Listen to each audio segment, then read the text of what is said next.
London's Excel Centre is playing host this week to the world's largest display of defence and security products.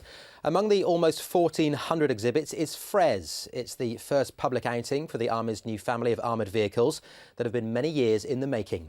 Will Inglis has been taking a closer look.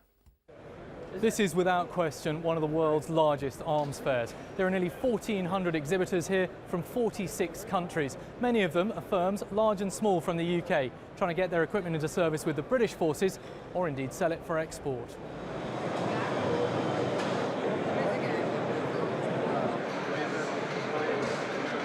On show here at DSEI is a lot of equipment that could soon be in service with the British forces. First mooted in the late 90s, this is FRES, on public display for the very first time. This is the first new family of vehicles the British Army will have had developed for it for 30 or 40 years, really since CVRT.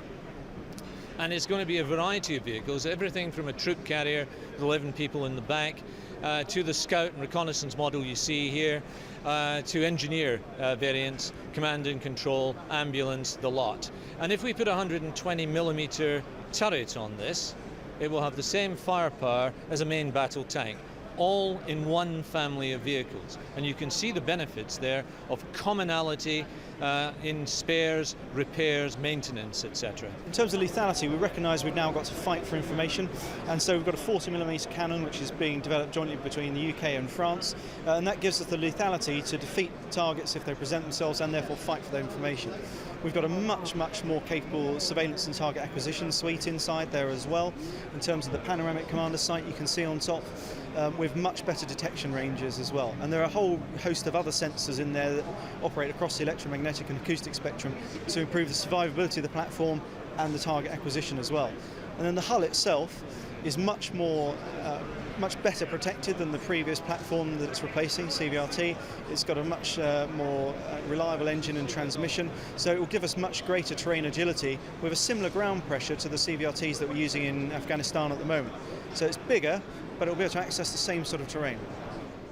Well, DSEI is one of the biggest arms fairs in the world, and being in the UK, it's all about the British defence industry. Rear Admiral Reece Ward lobbies for that industry for the ADS organisation.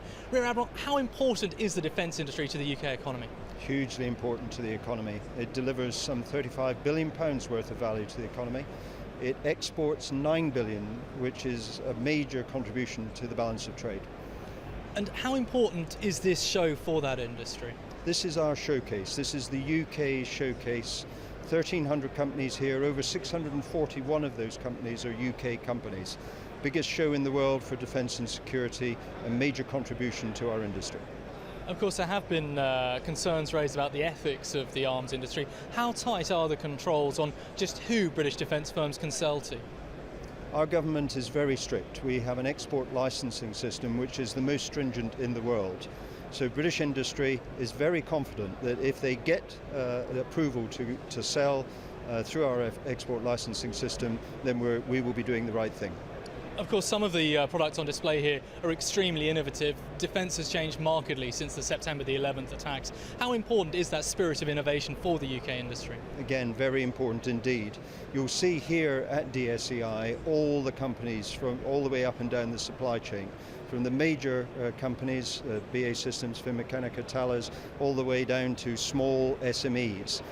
A lot of those small SMEs are hugely innovative. That's how they make their living, and that's how they do their business. So lots of innovation here. Why? Because the threat is continually changing.